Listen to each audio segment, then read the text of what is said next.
Welcome, everyone. Hola, bienvenidos to the first Rotary meeting for me. I'm looking forward to being your president. I've been a member of Rotary since 1983, and I know what a challenge it is. I know that some people who have been presidents in the past turned their hair gray, but you don't have to worry about me because that's already done. I'm ready to take on this chore. The first thing I wanted to do was to thank Karen Sinanutari. She and Sean O'Kane did a marvelous job of giving us sessions that were entertaining, they were brief, and they were a lot of fun. I'm not sure that Karen's defendants that she prosecuted ever saw this humorous side of her, but we did, and we'd appreciate it. I have my own technical team, and the Rotary staff like Marie and Teresa and Leslie. And then we have other Rotarians like Dima Alnatur and John During and Mike Danberger and Ed Correa and Robin Duran Robinson. They were working with me in this dry runs, that we had two of them, to get us through this to today. And I see that we had little problems still with this music, but we'll take care of it next time around. We'll be able to hear it. As I mentioned, I had a little problem trying to figure out the timing because I don't have a watch that shows that there, but I think what I'm going to do is introduce Mick Greco. He's the Executive Vice President of Director of Development over at the Joint Venture Silicon Valley, and he's agreed to give us his inspirational thought for the day. So Mick Greco, take it away. Great. Well, thank you, President Fernando, and also thank you one more time to past President Karen as well for an amazing year. It's a real privilege to have these few moments on your first day, President Fernando, to speak with the club. Having spent so much time sheltered at home over the past few months, sources of inspiration sometimes seem few and far between. Truthfully, with both my wife and I working from home and raising our young children, I find myself looking for relief, or maybe even sometimes a midday cocktail as much as inspiration. With that said, a few weeks ago, our two boys, Max and Leo, shared a simple but amazing moment that did very much revitalize and inspire me. We were in our car taking a semi-regular trip up and down Almaden Expressway, something we do from time to time just to get out of the house and change the scenery a little bit. Something bugged our 16-month-old Leo, and a tantrum erupted on the spot. I took a deep breath, knowing that there was nothing I could do to help the situation from the driver's seat, and fully expected that the screaming would last until we got home. But a short moment later, all I could hear was the dinosaur ABCs playing on the radio. Leo was quiet. At that time, at that next stoplight, I looked into the backseat and saw the picture you guys see right there. Unprompted, Max, Leo's 4-year-old brother, reached out from his seat to take his hand and soothe him. It was obviously adorable, but it made me think too, how did Max know to do that? I'm sure he had seen his mother eye hold and rock Leo when he cries, but this move seemed to be all his own. I did a little bit of Googling, and it led me to this quote by Max Tomasello, who's the director of the Max Planck Institute for Evolutionary Anthropology. The quote is, "From when they first begin to walk and talk and become truly cultural beings, young human children are naturally cooperative and helpful. They do not get this from adults. It comes naturally." Many of us know all too well that one crying baby can trigger other nearby babies to cry as well, but studies actually show that the recorded sound of a baby's own cry doesn't trigger it nearly as much as the recorded sound of other babies' cries. That's an early form of empathy. Studies have also shown that hungry toddlers will often willingly give their snacks to others that appear hungry, even when they themselves are hungry.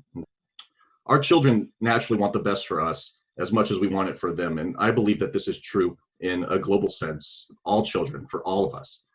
Take one trip to our own Rotary Play Garden, which my kids are certainly anxious to do as soon as possible, and you will see children of all ages and abilities, friends and strangers, playing together, helping each other, and bringing joy to each other and the world. Seeing Max take Leo's hand like he did reminded me that I have a lot to teach my kids, but I still have very much to learn from them as well. They are weathering this pandemic just as much as I am, but they still instinctively understand the importance of holding someone's hand when they are sad, of being silly when we need a laugh, or of sharing their snack, particularly when Dada is hungry and Max got the last chocolate chip granola bar. While we are currently facing some very big kid challenges in the world, it seems to me that to face them effectively, we must do so in a very real sense with the mindset and the heart of a child. Oh, that's beautiful, Mick. That was very touching, and you're right. I remember the South Pacific song that you have to be carefully taught, because they don't automatically hate people. It just that depends on how they're raised. Thank you very much. Our next moment is to acknowledge those people in our club who are celebrating their birthdays in July. Here's a list of all of these babies, beginning with Doug McClendon on July 2nd and ending on July 29th with Mel Matsushima. Happy birthday to all of you guys, and a special birthday to John Davis, because today, July 8th, is his birthday. He's 75 today. He fractured his hip. He's at home, but he says he's doing fine. He's going to be doing well. He's recuperating. The doctors say all systems look good. So happy birthday to you, John, and happy birthday to the rest of our July babies. Okay, next we have coming up is Sal Pizarro. Sal Pizarro is, of course, a columnist with the San Jose Mercury News, and I asked him for a title to his period, and gave it a "What's Going On" in San Jose. And what I've asked, let's see if this works. I've asked John During to play a little snippet from that song that Marvin Gaye sang in the 1970s. It was basically during the Vietnam War, problems with drug abuse, problems with police issues as we have today. And John, why don't you hit that, "What's Going On"? Let's see if it comes out.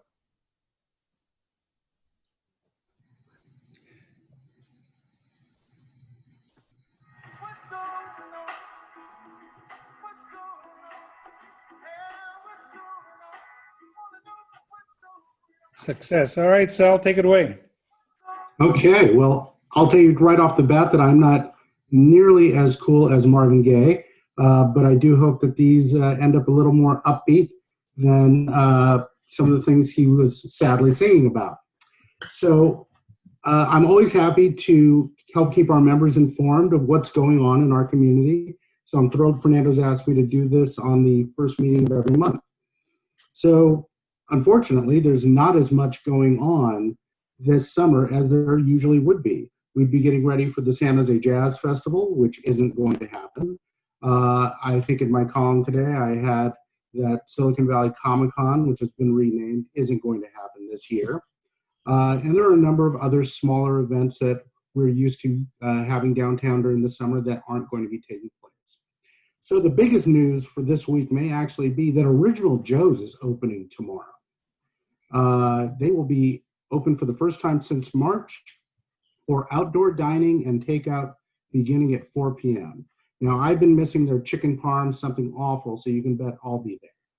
Now, there are many other dining options for outdoor dining downtown right now, including the relocated Scott's Seafood, which is now on Paseo de San Antonio and South First Street, Morton Steakhouse, which took over the McCormick and Schmick's spot at the Fairmont, and of course the Grill at the Alley at the Fairmont, Mezcal, and San Pedro Square Market. The Silicon Valley Capital Club is also opening for outdoor patio dining on July 14th. Another thing that's back this week is the Downtown Farmers Market at San Pedro Square, which is open on Friday from 10 a.m. to 2 p.m. Now, you should note that the first hour is open only to vulnerable populations, which includes our older residents, nobody that is listening to this call. Of course, the rest of us can go at 11 a.m. and enjoy it. Now, in case you missed it, there was some news at the San Jose Institute of Contemporary Art in the past few weeks. Our own Kathy Kimball retired after 20 years with the organization. Her successor is named Allie Gass, and while she's coming to us from Chicago, she's no stranger to the Bay Area, having worked at Stanford University and SF MoMA. And finally, I want to mention that Christmas in the Park's annual fundraiser, Christmas in July, is going to be held virtually this month on July 18th. Now, this is going to be a fun event. You can get a Christmas party in a box that you pick up that includes a dinner, wine, and several other goodies. There will be an online show featuring San Jose's Got Talent and an auction, which actually opens this Saturday. So you can go to christmasinthepark.com for tickets. You can get groups of tickets. You can get tickets for kids. It's a lot of fun, and Jason Minsky has put a lot of work into this. So that's what's going on this month. Back to you, Fernando. Well, thank you, Sal. Original Joe's is opening. Is that going to be inside as well as out? Not inside. Inside dining is not currently allowed, but they've got some sidewalk seating available, and then we'll be doing takeout. Uh-huh. Original Joe's is where Cecily and I had our first dinner date. I asked her if she'd like to go to dinner, and I didn't have a car. She did. And so I asked her, "You want to go to Original Joe's?" She said, "Sure." I said, "Well, pick me up around 6. She says, "Pick you up?" I said, "Yeah, and please don't honk." So we went to Original Joe's 58 years ago. That was our first dinner date. We celebrate 56 years coming up in July 18th. So Original Joe's to me is a place that we go to every year, and we order the same thing, roast beef sandwich. Listen, we're going to now hear from Pam Foley, and we've got a slide that has all of the districts of San Jose, and John During is going to put those up. And she represents District 9, which you see on the board on your screen there. We're divided into 10 districts, and that's currently the way it's configured, but it'll change as soon as the census comes along, because the census intends to put into each district about the same number of residents, and that's a big chore. I participated in that in the year 2000, and it's amazing what they know about us and our political parties and so on, but these district lines will definitely change to make sure that everyone has about the same number of residents. Pam Foley, she's a fellow Rotarian. Come on in, Pam. You joined in 2000 into Rotary, so tell us all about what's the challenges and accomplishments in your district. In 2 minutes? 5? You got 5. Well, first, congratulations, Fernando, on becoming our new club president, and thank you for the opportunity to invite all the city council members to come and address our club. And I'm actually honored to be the first to address you. I know you were doing this chronologically, which means I would have been 9 months from now. And I lobbied to be the first one because I'm the Rotarian who's a city council member, and it just worked out that way. So I'm really thrilled to be here, and it's really fun to connect with Rotary. I absolutely am passionate about Rotary, and today some of my favorite things are merging: my love for Rotary and my passion for creating a better community for the residents of San Jose. I'm truly mindful of the Rotary motto, service above self, and I refer to it daily, and I remind my staff at City Hall to think about that daily, in that we provide service above ourselves. Funny, coming from a politician, I know, because politicians are guilty of or accused of being more concerned about their next big gig, their next elected gig, than they are about their residents. But for me, it truly is my guiding force. It truly is my moral compass. I represent District 9. You've seen the map, but I'll give you the rough boundaries of it. It looks so small in that big map. District 9 represents South Willow Glen down to Blossom Hill Road. These are rough boundaries. Over to Highway 87, and then Cambrian Park over to Bascom. Those are our rough boundaries. We have roughly 100,000 residents, and as Fernando said, in the census, that number will go up as our population goes up, and we have to rebalance the districts to make sure we all have the same number of districts. District 9 is among the higher voter turnout districts in the city. My district tends to be more moderate politically. I would say fiscally conservative, moderate socially, although in the last few months, I would say more progressive than I thought of them earlier. Not to say that mirrors my politics. I'll leave you guessing on where my politics are. Many of you know where they may be, but I'm kind of right there. One of the areas that we must focus on in this, the last few months have been a time frame that you've heard this term unprecedented, but as a council member, it is because there's no manual for this.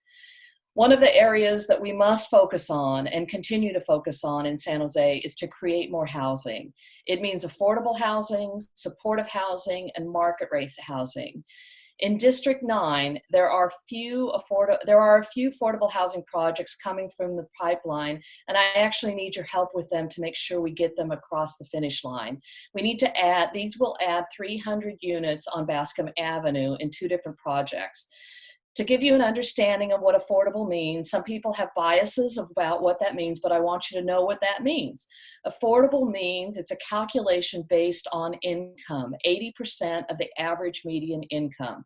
For a family of 4, that's $104,000, or roughly the starting salary of 2 teachers. So people who can afford affordable housing, who are living or qualify for affordable housing, is 2 teachers. Or it's an engineer who earns $104,000 with a single income in his family.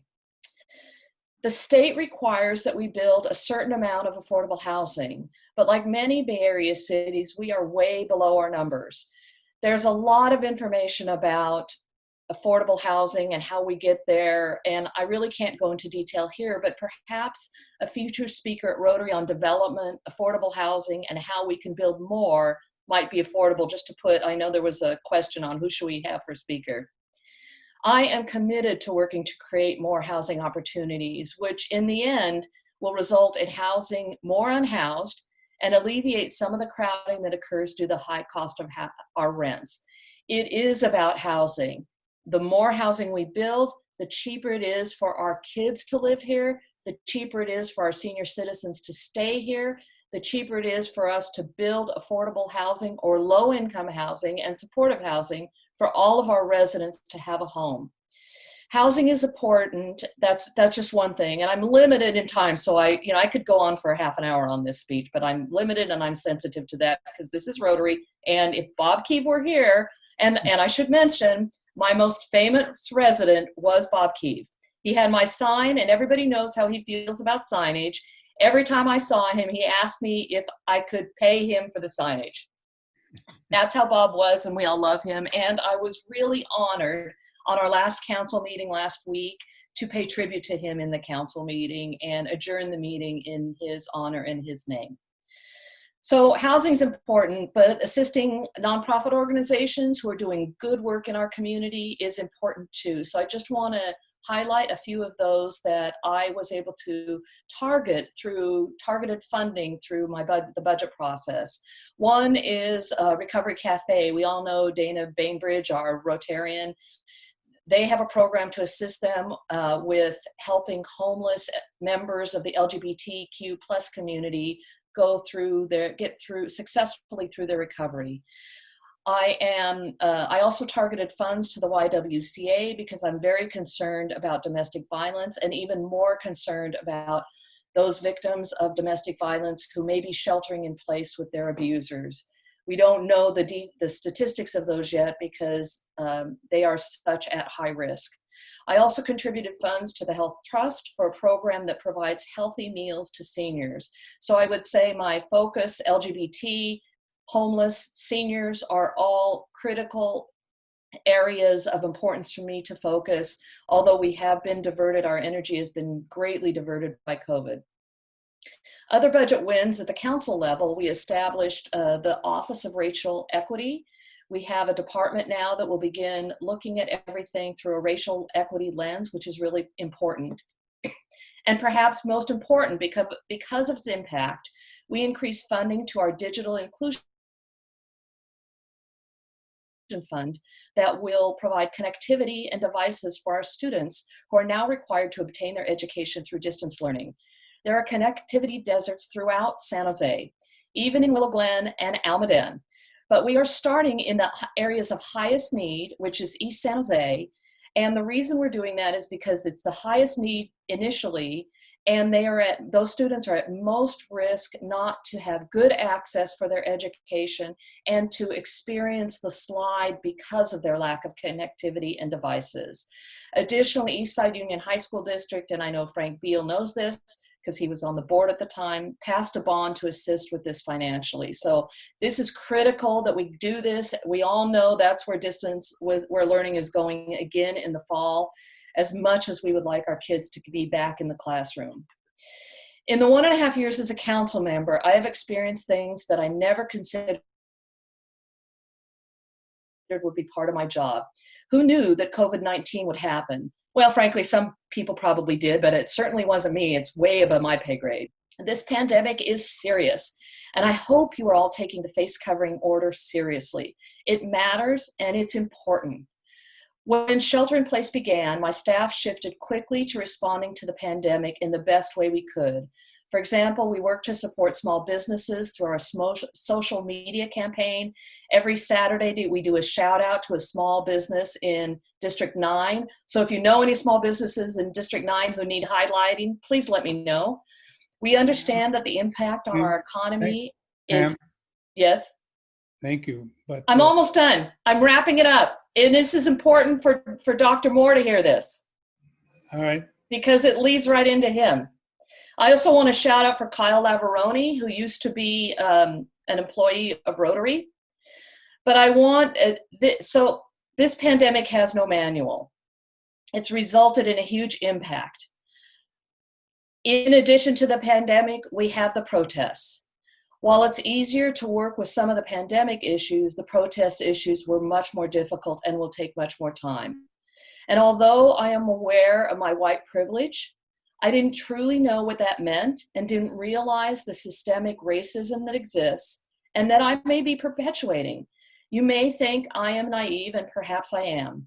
So I am listening, learning, educating myself, figuring out the best way how to understand all of these issues by reading a lot of materials.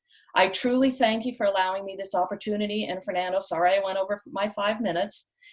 Please be safe. Remember to physically distance. Continue your good work as Rotarians and helping those less fortunate than us. Thank you. Thank you, Pam. And I never thought I'd hear the word cheaper housing in our district, but you said it. We appreciate your coming on, and thank you for being our first featured speaker. What I had decided last year is that once a month we would have 5 minutes from every one of our members of our city council come and give us kind of a report in 5 minutes about their challenges and accomplishments. And so Pam was our first, and fittingly, she's a Rotarian, so that helped out a lot because she was also our guinea pig. And now it's my president's time. I wanted to make sure that I mentioned this. I don't know if you can see the club statement that we have in the Rotary directory. That club statement is also included in the letter that we send out to new candidates that says that we are in favor of diversity and inclusion. I don't know how many of you have taken the time to read that. I know that I never bothered to read that since I've been a member in 1983, unless I was looking for somebody. But this kind of lays out something that our board of directors and our membership committee put together, and that was having a diverse and inclusive Rotary Club means we value and welcome individuals of all ages, cultures, ethnicities, and races to our club. We invite younger people, women, and minorities who support Rotary's values, ideals, and mission to join our members in service to our community. And we strive to give all members equal opportunities to serve as leaders within our clubs. Now that's a statement that I borrowed and made that my theme. My theme for this year, as every president has a theme, was to celebrate diversity, equity, and inclusion. That means that we're going to want to reach out to people. I attended the Hamburg conference of Rotary International last year, and the president there, Mark Maloney, noted that membership in many Rotary clubs is decreasing, mainly because many Rotary clubs are small, made up of usually of white males, and getting older and older. And he said, there's an obvious choice that we have, and that is to reach out to women and reach out to minorities and do everything we can to bring them in, invite them to lunch, invite them to our meetings once we go back to in-person meetings. Tell them, here's what we have, here's what we'd like you to do. That way, if we can, we're going to bring in more women. And that's a target and object of mine that I'm hoping we can do. I've increased the number of women in our membership committee to help that committee actually reach out to more women. And I'm hoping that with Jerry Greer's help, the co-chair, the co-chairs, Lindley Zink and Karen Philbrick, that they will be able to reach out and bring in more women, more minorities. I see that my time is up with respect to my president's time, so what I have to do now is to introduce to you Susan St. John Crane. As many of you know, she's the CEO of the American Leadership Forum, a very busy woman, very dynamic, very energetic, and she is now the chair of the program committee.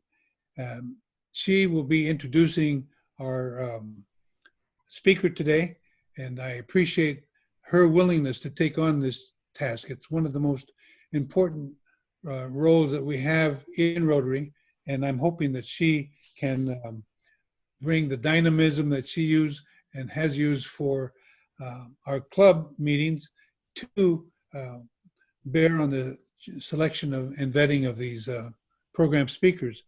I had originally had a different speaker planned for today, but I got 3 weeks notice that he wasn't able to do this after all. And Suzanne did what I am so thankful for, and she got a speaker that I think we all are looking forward to hearing. So Suzanne St. John Crane, will you please introduce our program speaker? Thank you, President Fernando. I'm happy to. Hello, Rotarians. Great seeing you all on Zoom. And just thrilled that we're able to have Reverend Jeff Moore with us today. I see him on a Zoom box, so I know he's here. Hi, Jeff. Great to see you.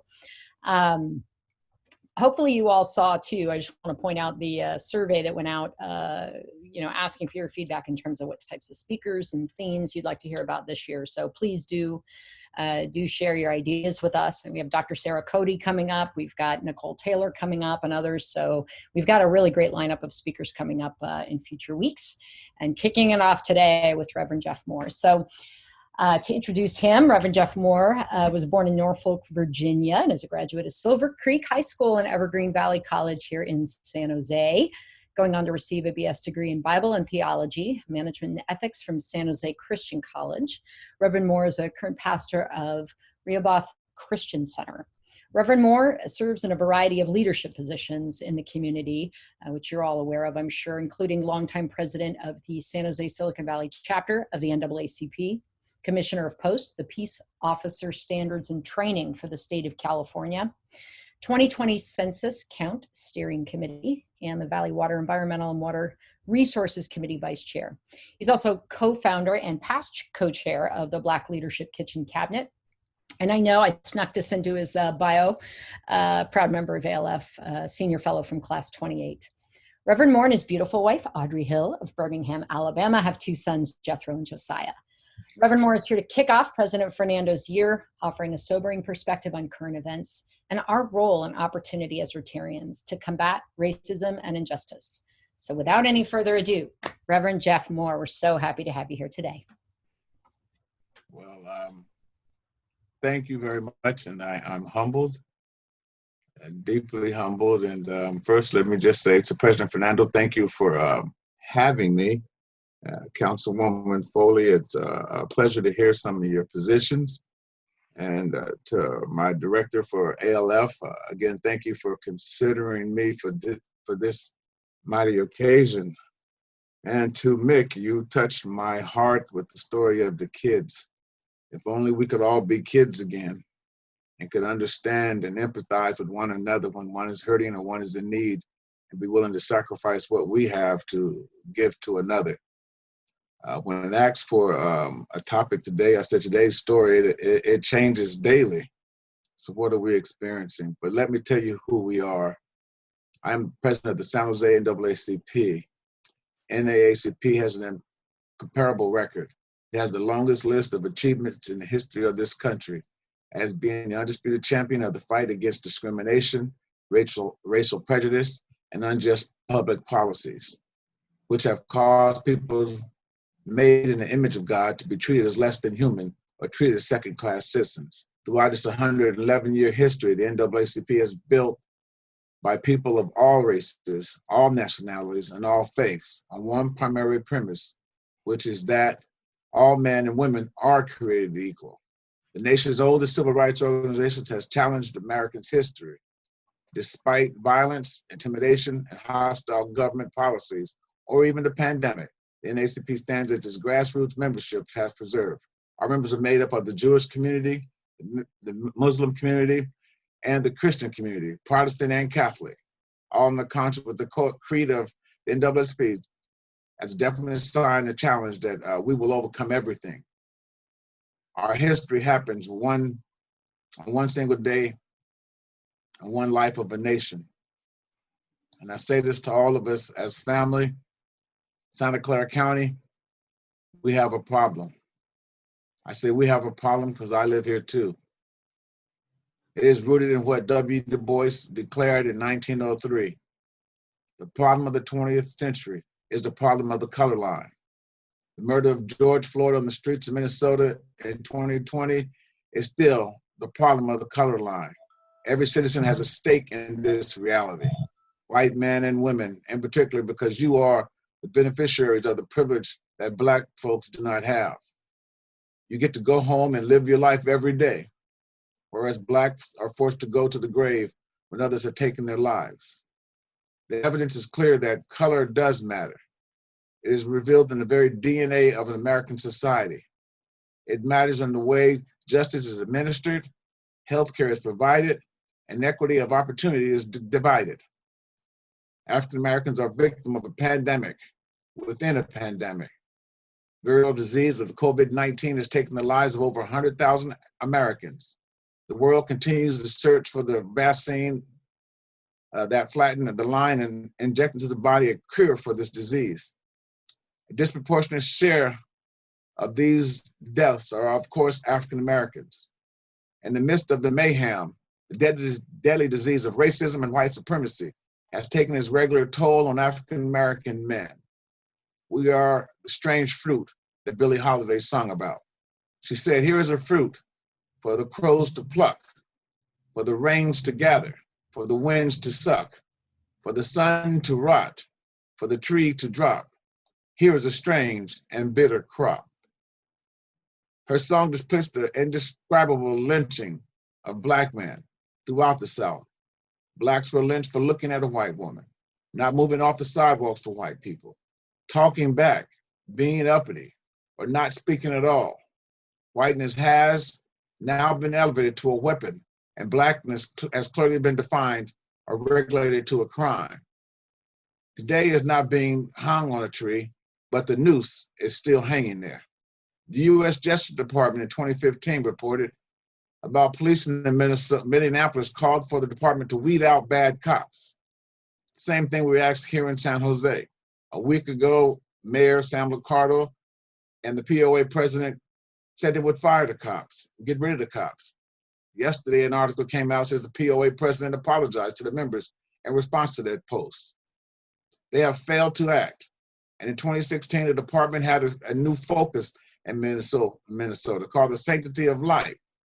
Those new rules required officers to intervene when they saw a fellow cop being abusive, but they failed to act. A knee pinning down the neck of a suspect for 8 minutes, causing his death, is not a police policy anywhere in this nation. America has continually failed to act. The Kenner Report of 1967 left both a warning and a message, highlighted by what Dr. Reverend King said. He called it a physician's warning of an approaching death with a prescription for life. America has failed to act. President Barack Obama's task force on 21st century policing, issued in 2015, gave the nation 6 pillars to which to reform police departments nationwide: building trust and legitimacy, policy and oversight, technology, community policing, and crime reduction, training and safety, as well as wellness. America as a nation has failed to act. As a civil rights leader, I do not condone violence or the taking of life by anyone. Neither do most of the protesters here in San Jose. We keep the focus where it belongs, on the death of another Black man. We must find a better way. The question still to be asked is, when will this county, this nation, commit its ultimate resources to finding a vaccine to flatten the line on racism and white supremacy? A good start would be to implement policies and procedures that we know will work.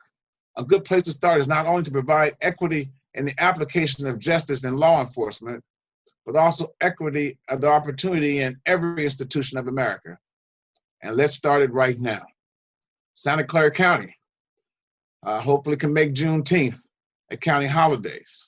Symbols of hate, brutality, lynching, murder, domestic terrorism, hateful symbols like the Confederate flag, nooses, SWAT stickers, burning crosses, and other extreme symbols are intended to scare and intimidate African Americans, Asians, Jews, Latinos, Muslim, and anyone who's perceived as different. We support freedom of speech as protected by the First Amendment to the Constitution, but a position of zero tolerance and balancing the conduct of anyone who uses the hang the noose, Confederate flags to intimidate, threaten, or assault should be just done away with. That would violate our constitutional right for the life, liberty, and pursuit of happiness. The NAACP will fight to make it a county law to make hanging nooses or burning crosses a crime in this county. Santa Clara County has built a beautiful new center for our Vietnamese sisters and brothers. My request is, why weren't the African American community treated equally? $37 million to build the center, and they have 2 buildings, and still the African American community has no center, has no building for that purpose. Santa Clara County Board of Education must participate in anti-racism training with a specific focus on issues related to African American community. Santa Clara County must establish an African American City Welfare Oversight Council for well-being department. Their proposed purpose of this department would be to access each case involving an African American family with efficiencies of services provided. I also came up with, one of my chairman's, my criminal justice chair came up with a people's budget that would allocate investments including housing, Councilman Foley, public health and healthcare, child and youth development, food security, public transportation, and environmental justice, and divest from traditional forms of policing, much like Operation Jackson or LA's People's Budget. Have more African Americans in leadership positions. The county says they can't find people, city says they can't find people, but this could easily be a job pipeline with working class students of color coming from San Jose State University, San Jose City College, EVC, De Anza, Mission, for instance. We had a Black teen job fair we did with Congressman Rowe and Professor William Marmeline and Jamal Williams of San Jose State. San Jose State has the largest graduating engineers and of people of color, but yet these kids come out and can't get jobs in this valley. That's what we can begin. Santa Clara must, again, Councilman Foley, install Wi-Fi from East San Jose to Morgan Hill and to Gilroy. The corporations we have here could blink an eye and have that done for us if we hold them to that. Santa Clara County, in order for us to open back up, must look at providing free childcare. That's the only way people can go to work and not have to worry about their kids. I'm asking for Santa Clara County to pardon the youth that participated in the just peaceful demonstration. John F. Kennedy wrote, he said, "Those who make peaceful revolution impossible will make a violent revolution inevitable." The people were out there peacefully.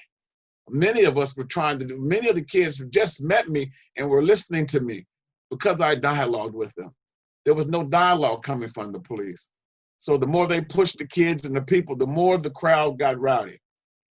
Leaders have a responsibility to speak truth to power and not to carry any one party line.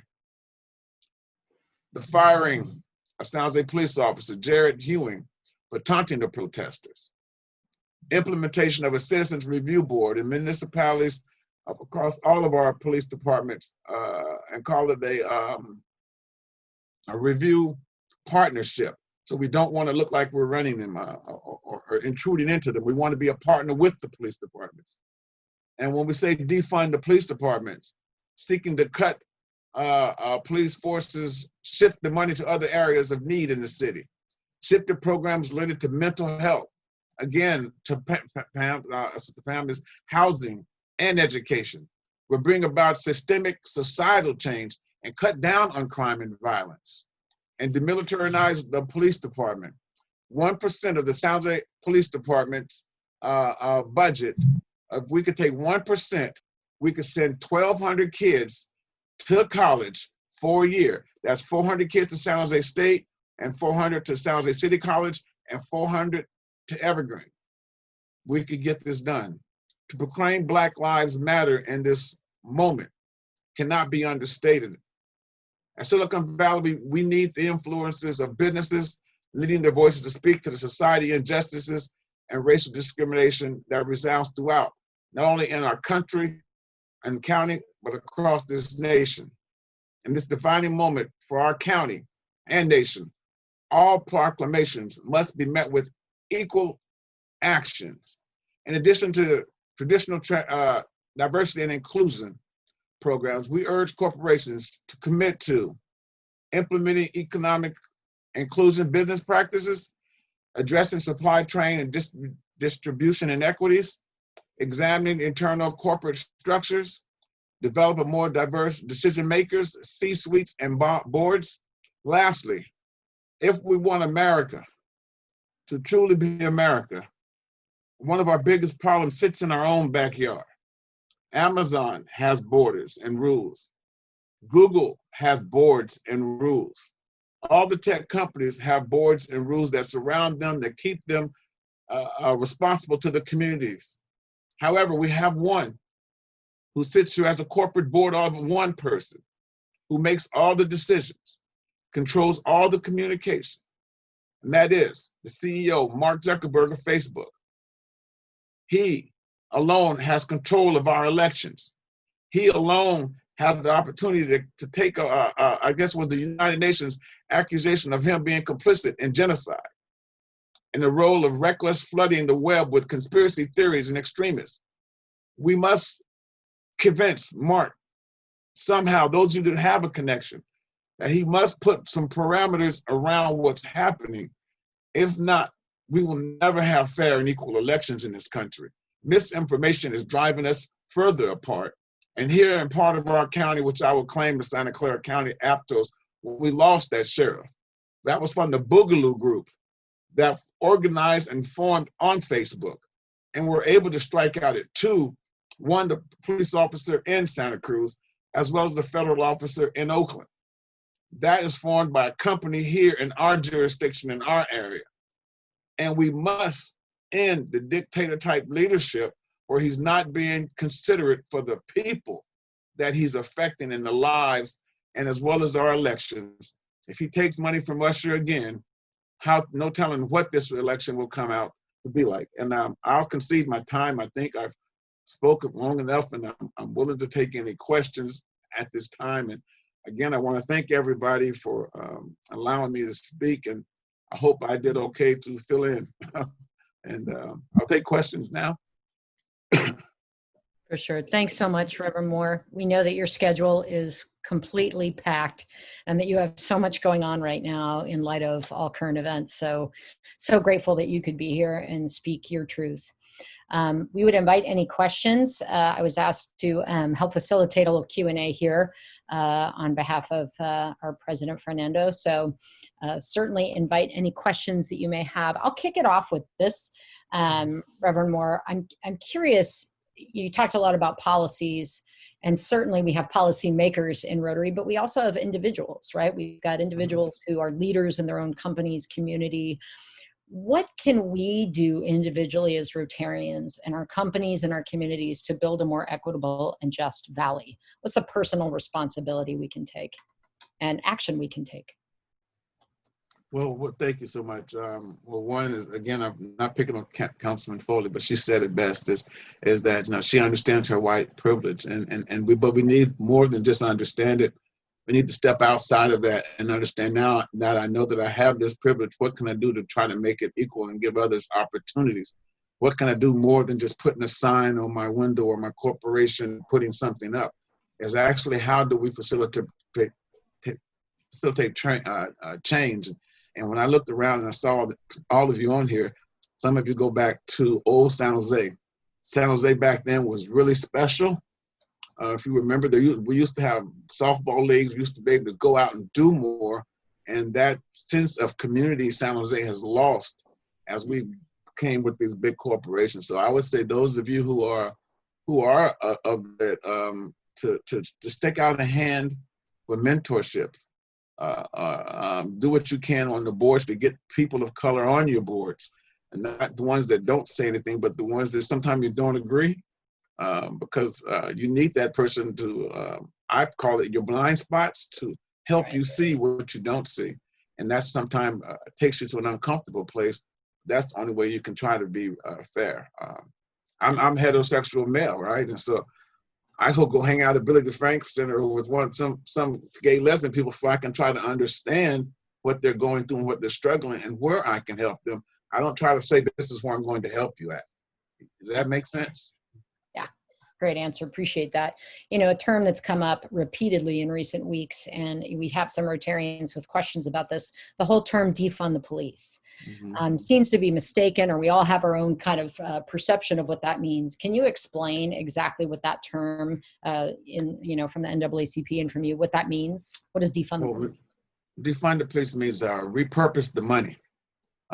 Let's just say that instead of, we take something like, say, 1% of the budget from the San Jose Police Department, we could send 1,200 kids to college. That would go a lot further in sending kids, educating kids, and putting kids in debt to go to college. So we present those as scholarships.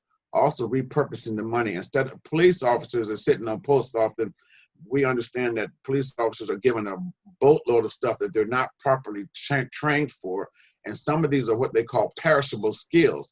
Whereas if we took that money and put more of that money into social services responses. So when there's a mental health crisis, someone with the mental health background would be who would be responding versus a police officer with a gun. So if we take away money from the, like they have the 1033, the government program, which gives them all this military hardware that we see them with, we could, and when they get all this military hardware, they didn't have to train, buy ammo, et cetera, repurpose that money into something that's more durable. And that's, and we have a hard thing with housing now, or housing the homeless, So even again, if we put it over as repurpose the money that does more for societal goods, then arm pretty much like a militia.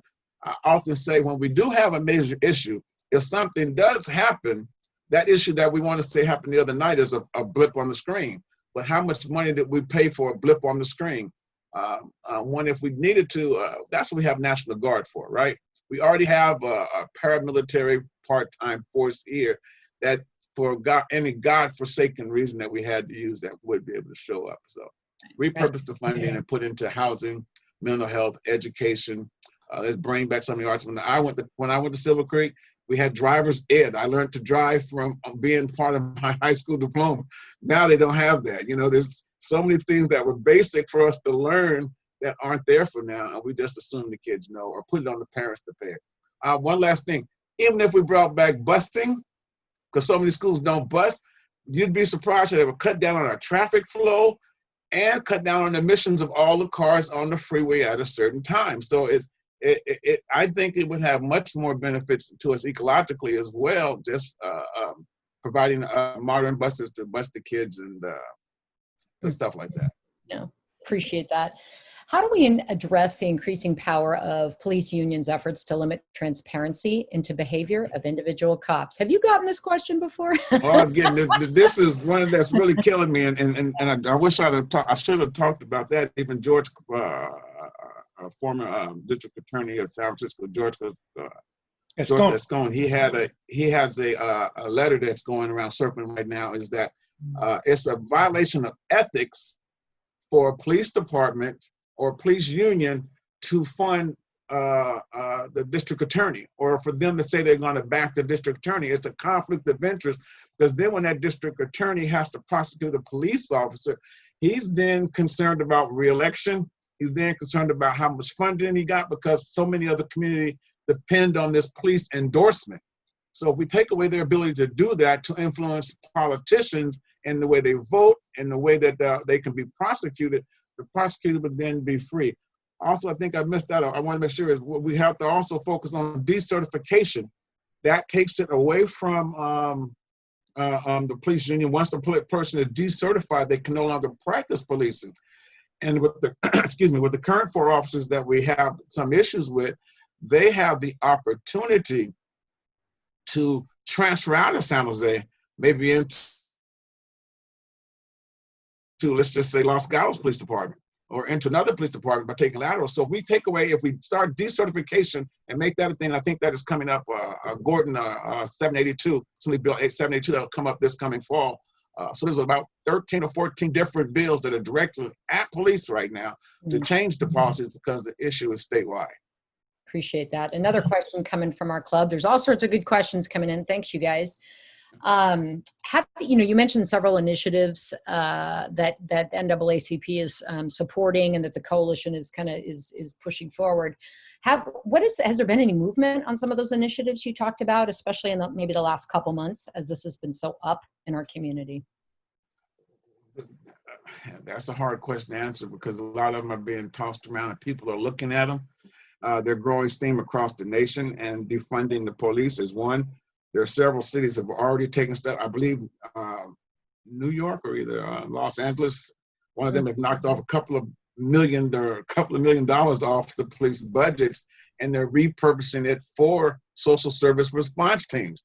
And what sometimes I can tell you, for me, that is frustrating is, we like to say we live in Silicon Valley, the land of innovation and willingness to try any things, but we get locked into this old way, and we're scared to go out and move. And it frustrates me to see our leaders not willing to take a chance to try something new, because we're not going to get any better unless we tinker around with it, And so cutting their budget's not cutting the police salary, cutting the budget's not cutting in their retirement, cutting their budget is looking at more extreme ways to finite policing and turn the police away from unions back to the community.